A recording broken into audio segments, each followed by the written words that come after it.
This is Sarah Stewart Holland. And this is Beth Silvers. Thank you for joining us for Pantsuit Politics.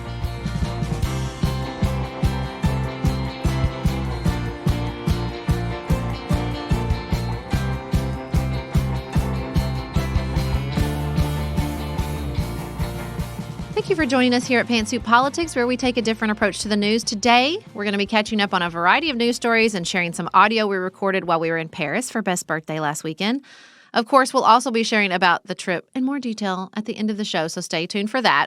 Before we start, we wanted to share some exciting news for our premium members with the fourth and final season of HBO's Succession just around the corner. We are going to be doing weekly episode recaps about the show on our premium channels, you guys. Recaps is probably not expansive enough a word. We'll be talking about what happened, and then we'll be talking about what we think what happened means and what's it mean for our culture and our world and our politics. We love talking about the first 3 seasons of Succession here on the show so much. We're all caught up now. We loved it. You loved it. So we're going to continue that conversation on Patreon and Apple Podcast subscriptions starting when the show returns on March 26th. So if you are not a member of our premium community and you're a Succession fan, run, don't walk, guys. The format will be just like our January 6th Report Book Club. We'll have 1 episode a week. It will be at that $15 tier. We are a small independent podcast. That $15 tier really sustains our work. So that is where we'll be doing this. We're going to talk about all the political connections and our reactions, and we'll try, as we did with the January 6th report, to say, if you are not watching, there's still something here for you. There's still something really relevant for you in what we're discussing. So if you're not already a premium member, this is a wonderful time for you to join us, and you can get all the information about your options for doing that in our show notes. Also, another quick reminder, we are going to be in Orlando for a fantastic live show. We had a meeting about it yesterday, you guys. It's going to be so much fun. It's going to be ridiculous. There's going to be live surveys. There is going to be games with our family. You guys, it's going to be so much fun. So join us in Orlando, Wednesday, April 5th. All the information about that show is in the show notes as well. Next up, since we couldn't take all of you with us to Paris, which I would have done if I could have, we wanted to share some audio ambiance from our trip. So here's some end of the trip political observations we made our last morning in Paris at the famous English bookstore Shakespeare & Company.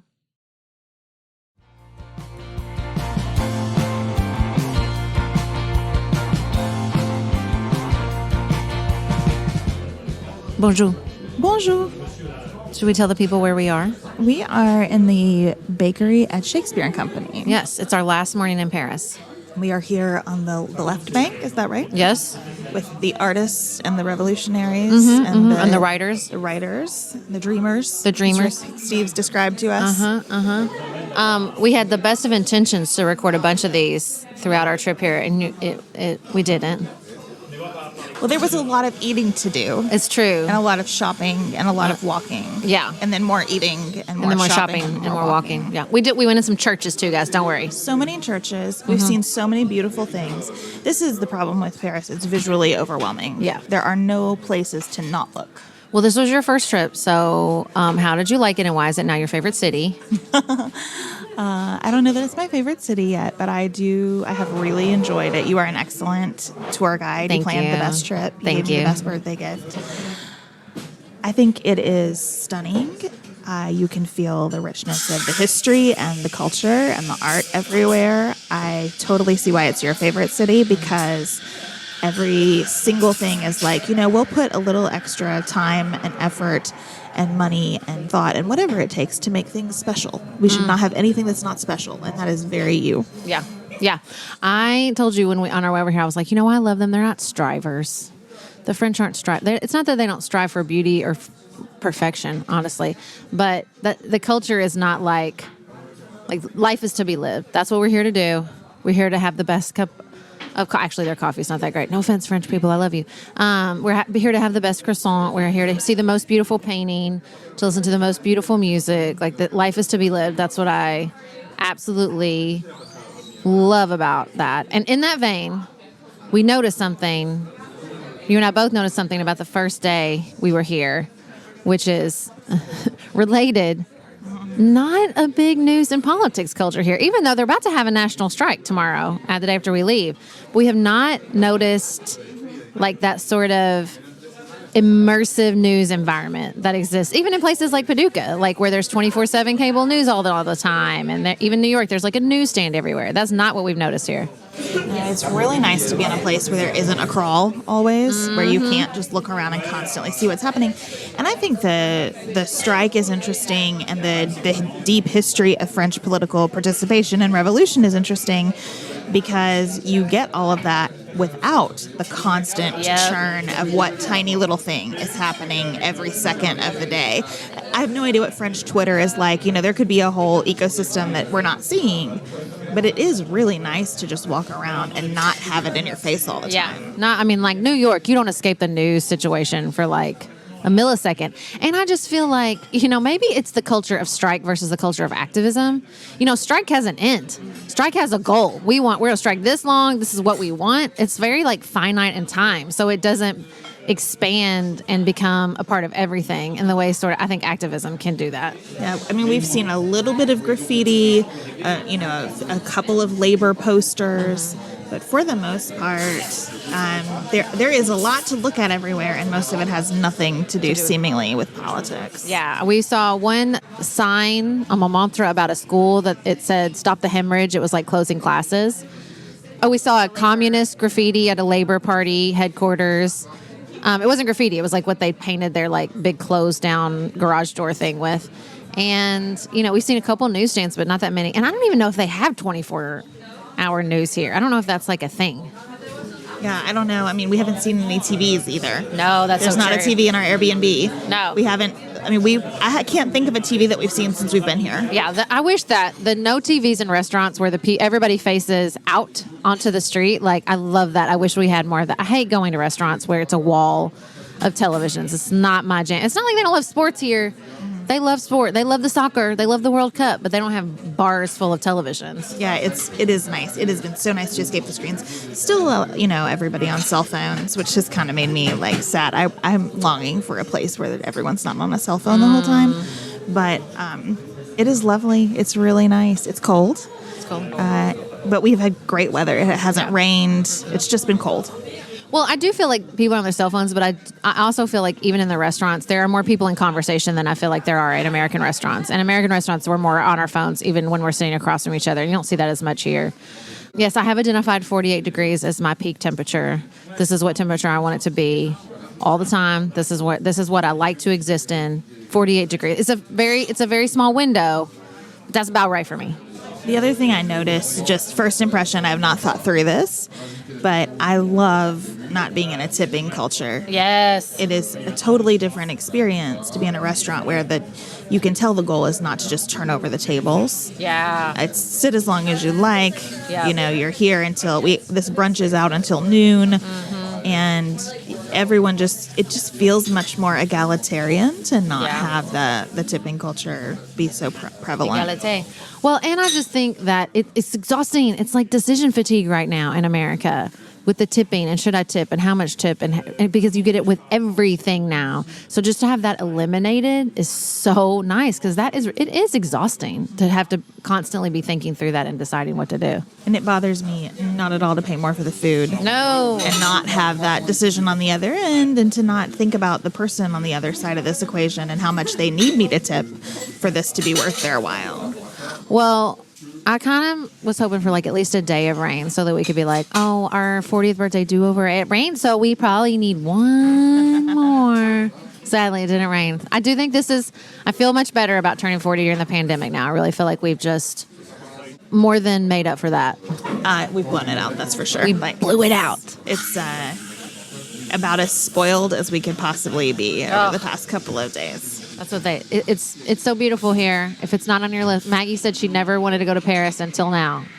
Let me tell you, it's the place to be. It's my favorite place. I love it here so much. We've had a wonderful time, and we'll probably share more of our thoughts when we get home, but we wanted to capture the ambiance of the French cafe and Paris generally. Yes. Au revoir. Merci. Au revoir. Merci beaucoup, Paris.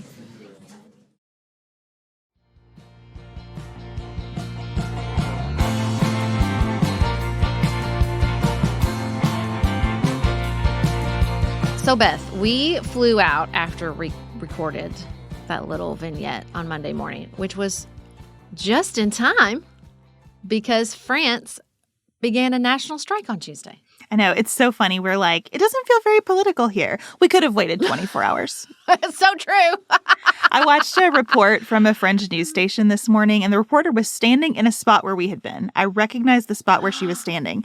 And the throngs of people. I mean, it was nothing like while we were there. It was just night and day different from what we experienced.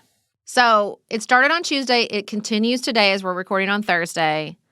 Reports are that the garbage in Paris has started to pile up because the trash workers are on strike. Flights have been disrupted. You stood next to some girl in line at Orly who was like just barely making it. I did. She was supposed to leave Paris through Charles de Gaulle instead of Orly, the other airport.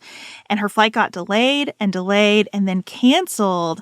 And everybody at the airline was like, you need to find a flight right now because you will not leave tomorrow. There's no way. So she hightailed it over to Orly and was able to get on our flight home. But it was intense for a little bit there.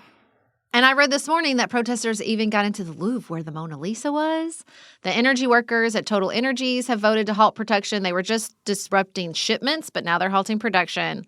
And it's continued to increase. So the strike is in opposition to Emmanuel Macron's proposal to raise the retirement age from 62 to 64.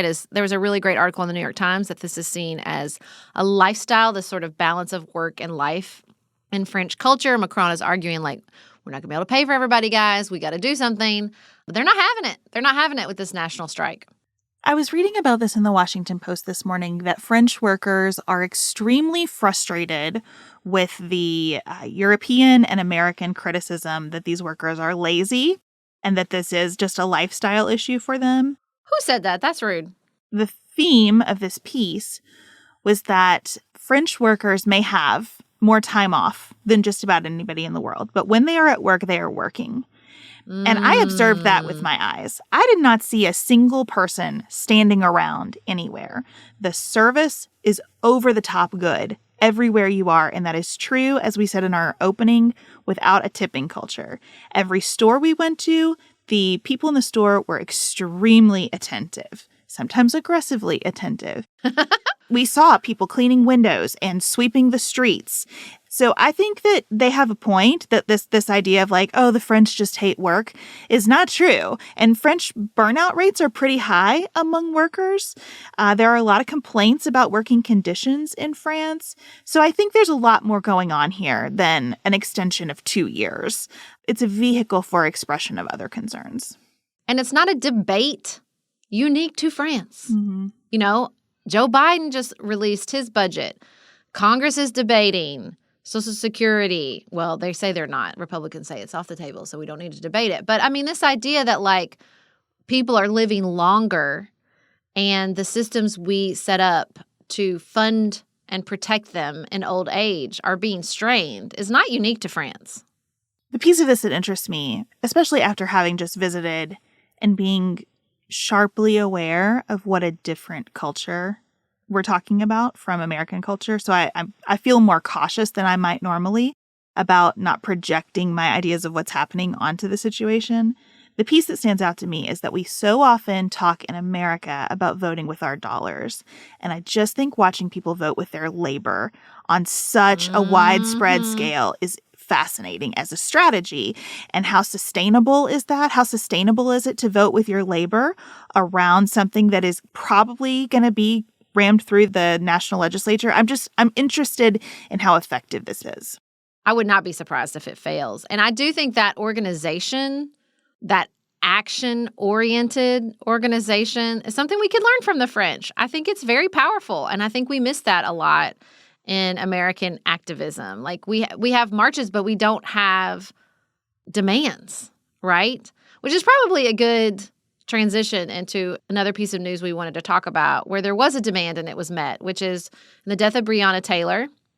Her family and many of the activists that were protesting in Louisville and around the country were demanding that the Department of Justice investigate the Louisville Police Department for systemic discrimination and abuse. They have done that. It is a multi-year effort. They have released a 90-page report that contains pretty horrific reports of discrimination and abuse and violence perpetuated on the Louisville community by the police department, and a long list of recommendations about what to do moving forward. As a Kentuckian, I am so ashamed of this report. I'm so glad that it exists, and I am so ashamed of what it finds.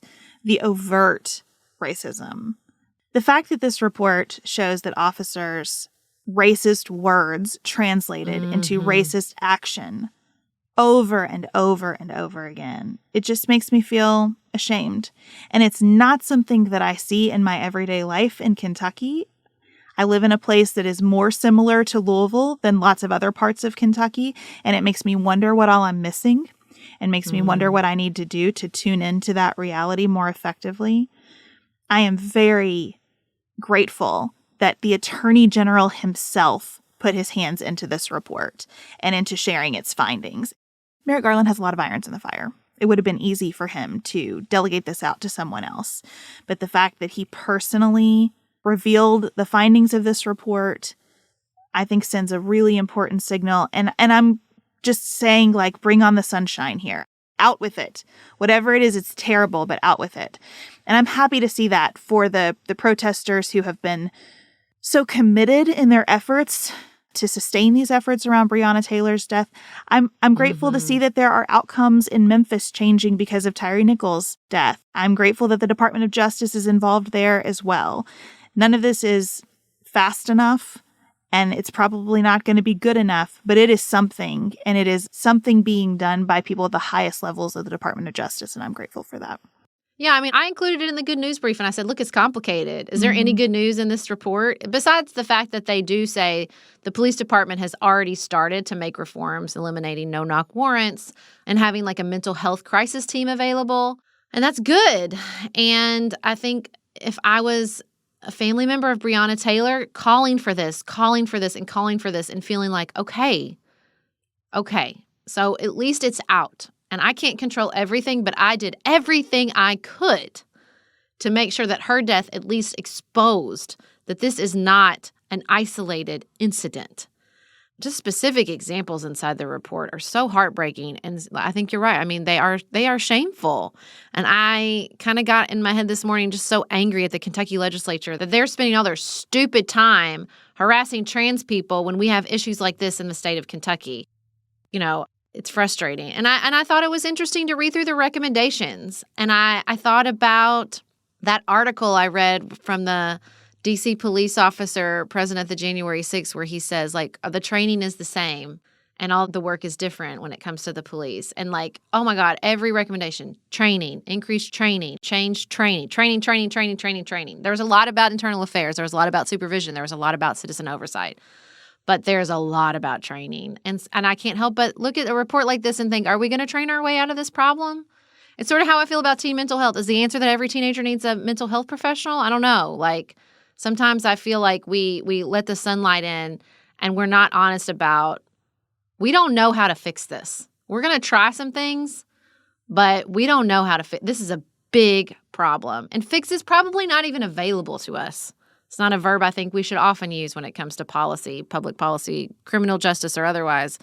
But I think it's an important, not even a first step. This isn't a first step. People have been organizing and doing all kinds of important democratic work to get us to here. But it's an important step along this continued journey. Beth, you know who else is on a continued journey? Jerome Powell and the Fed. I do not envy Jerome Powell's journey.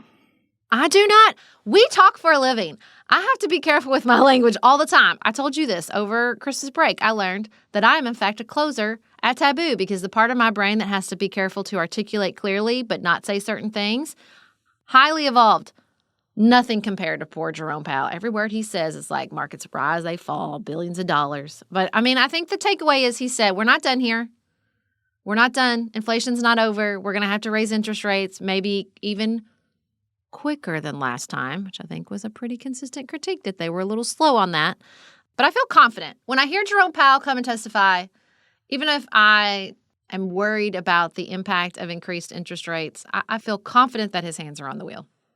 Jerome Powell's job to me is constantly choosing your poison and your dosage. Mm-hmm. If someone told me in March of 2020 that in March of 2023, our big problem would be an overheated economy, I would have said, Word. You are on drugs. Absolutely no way.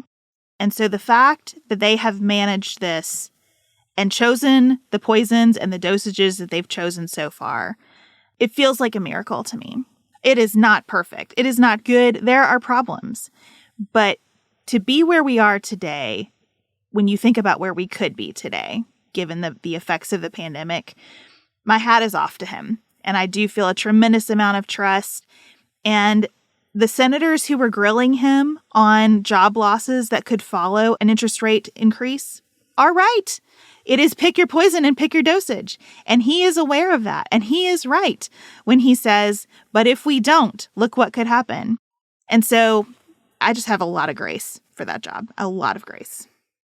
Well, Beth, we are now going to exit the competency and grace portion of this segment, and we're going to talk about Tucker Carlson. Now, we talked about last week that he got his footage. He got his January 6th footage. All of it. He got all of it. And the blockbuster he put together for the first segment, I wasn't impressed. I feel like my prediction that he had a nothing burger and had not been paying close enough attention to understand all this footage was going to be a nothing burger proved true. I have a single observation about this, which is that if you give a 5-year-old the keys to the car and let the 5-year-old drive, the car is going to crash at some point. So I just can't spend a second of my one wild and precious life worrying about what Tucker Carlson is spinning over there, because I am confident that the car is going to crash at some point. And I think we are witnessing the beginnings, at least, of that crash. This is one too many. I think so, too. It wasn't even the January 6th. That was just sort of the cherry on the sundae for me. Just like, this is the best you had. And everybody just sort of rolled their eyes and moved on. It was the combination of the more text message reveals with him saying, I hate Trump passionately. I can't wait until we can ignore him. Which you craven hypocrite. Of course you said that. And the combination of that with all the reporting from CPAC, which was just this deranged Trumpapalooza. And I looked at Nicholas and I said, I think the Republican Party is broken. And he was like, this is a new observation? I was like, yeah, but like for real. Like for real, for real. I understand that we have been watching this for nigh on years go down, but we are entering real jump the shark territory now. It's not even, I guess it is a certain type of scary, but it really is just like a car wreck you can't look away from. They're going to nominate him. To what end? What is happening? It is wild. And it's just watching that alongside all these text messages from Fox News confirming that they are as morally bankrupt as we have always believed them to be in their private text messages is just, it's a very intense experience. This is also a pick your poison and pick your dose territory, because the 5-year-old who crashes the car will do damage in the process. Mm-hmm. And there has been a lot of damage, and I think there is probably more damage to come. And us saying that this is one too many does not mean that every person listening is suddenly going to hear from their parents or their extended family or their dear friends, oh, if only something is really broken here. But the number of people that they are playing to is shrinking, measurably so. It's still a lot of people. And it's still a lot of people who, if they believe this hard enough, can do a lot of damage. You don't need 10% of the country to cause another insurrection. So it is still really bad. But the audience for this is never going to be zero. And so I just have to adjust my expectations about that and understand that we are on a trajectory where I think Tucker Carlson and Fox News in general is squandering any credibility they might have had with people who actually decide elections in this country. And that's just got to be enough for me right now. It is also enough for me right now to see some elected Republicans in Congress finding space to say out loud what they've believed for several years. It is encouraging to me that Senator Tillis is like, this is BS. It is encouraging to me that Mitch McConnell is saying, I wish to align myself with the chief of the Capitol Police, not with Tucker Carlson, and saying directly, Fox News is making a mistake here. I have wanted for 7 years now to hear elected Republicans in Congress speak with this level of candor. So it's taking too long, but I feel like we're getting to a better place than we've been in. Well, and it was also that piece of the New York Times about the Oklahoma rep, Josh Breachin.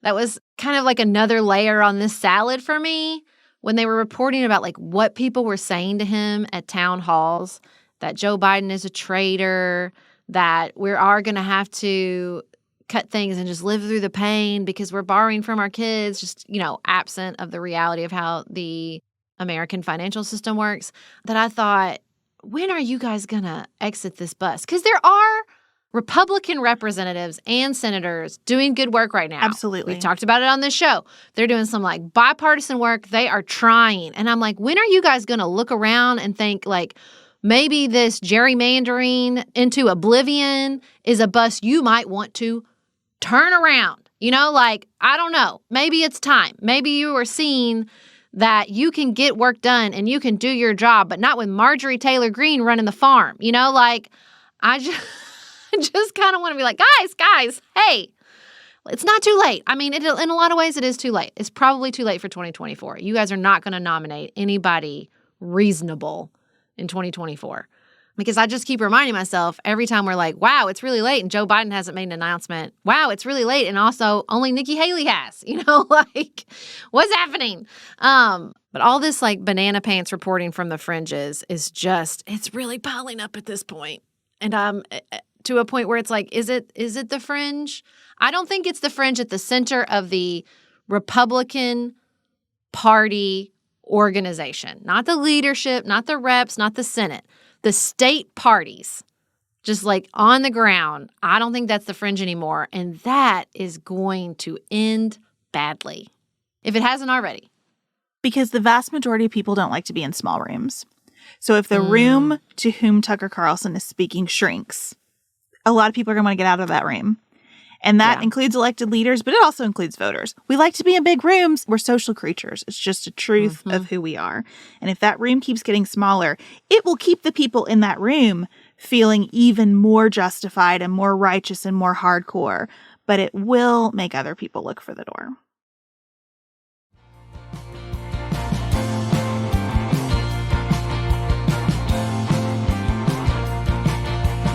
Okay, Beth, we're back. We've slept in our own beds several nights in a row. We're hopefully a little less jet lagged. What did you think about Paris? I really enjoyed Paris. I thought it lived up to the hype. Oh, God, that makes me happy. Well, I feel very grateful to you for planning this trip and for being my constant tour guide in Paris. I had no idea where we were most of the time. I would post things on Instagram about our trip and people would be like, what is this lovely place? And I thought, I don't know. It's the place with the croissants. I don't know. Because Sarah has done it all. So thank you for introducing me to your favorite city. Oh, it's my favorite city.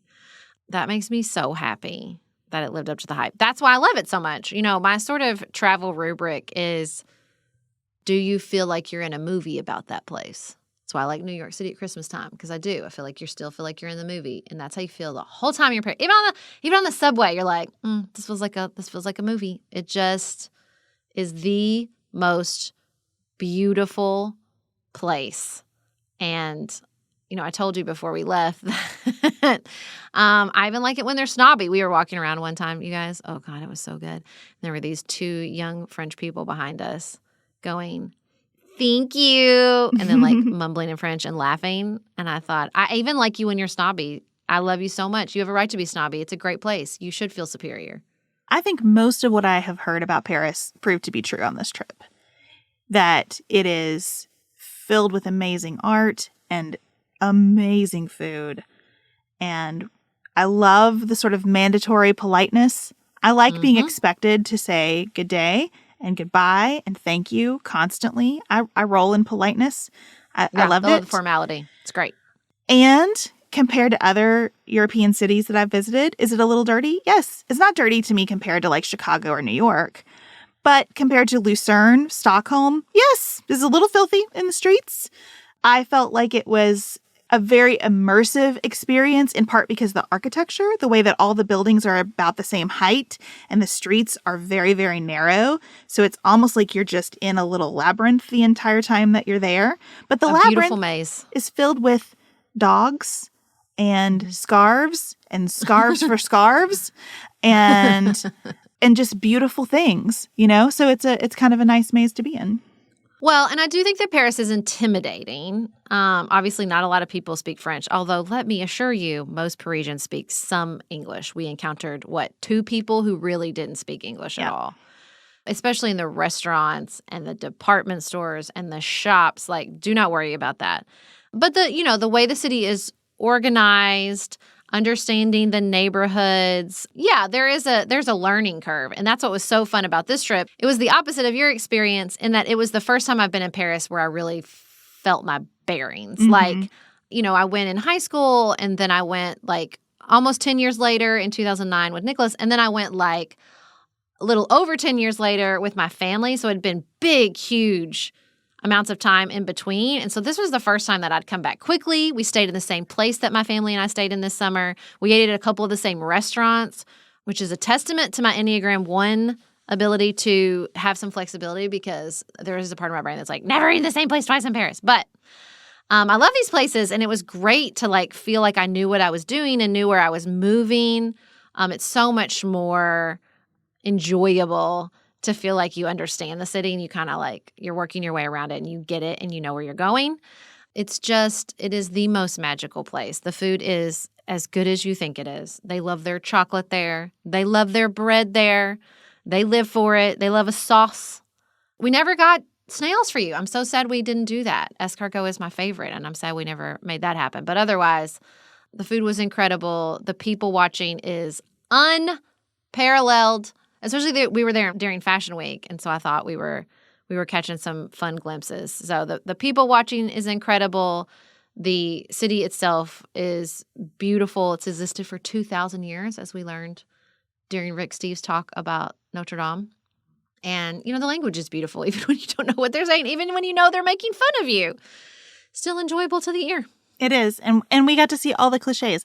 I saw a proposal at the Eiffel Tower. I saw a man doing watercolor painting at breakfast one morning. I saw a couple kissing in front of the Wall of Love. Like, everyone just showed out. Leans in. It was very nice. Yeah. Lean into your Parisian flair. That's what I say. Live your best life. That's right. Now, I will say the best part of this trip for me, Sarah, and this is a little bit cheesy, but I'm going to tell you, because we were both reading the book tomorrow and tomorrow and tomorrow.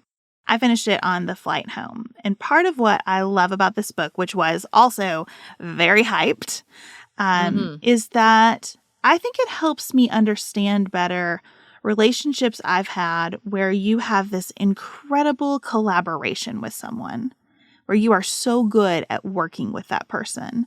And it creates a dynamic between you that is filled with chemistry, and it's chemistry that we can't describe very well. Because it's different than friendship. It's different than a sibling dynamic. It's not romance. It's not sex. It is a chemistry driven by collaboration. And there's something beautiful about that, but it's also strained when you're not in the midst of the collaboration. When the work is not there, the relationship gets strained. And for me, this trip was just such a good reminder that I think we have such a beautiful work collaboration, but we also have a real friendship because we didn't work on this trip. We took in a lot of information that we are using in our work. We recorded a little bit of audio, but we did not pour over the business. Elise sent us something and was like, I'm sure you've talked about this while you've been on your trip. And we hadn't. Like, it's just that we do not have the kind of relationship where the work is an essential ingredient to it. I just felt like I was in Paris with a really dear friend. And so thank you for that. Aw, je t'aime. Je t'aime. Tout mon corps. Well, thank you for joining us today. Don't forget to become a premium member so you can listen to us dissect Succession every week at the level we just dissected one of the greatest cities in the world. We'll be starting that at the end of March. We can't wait for you to join us. Until next week, keep it nuanced, y'all.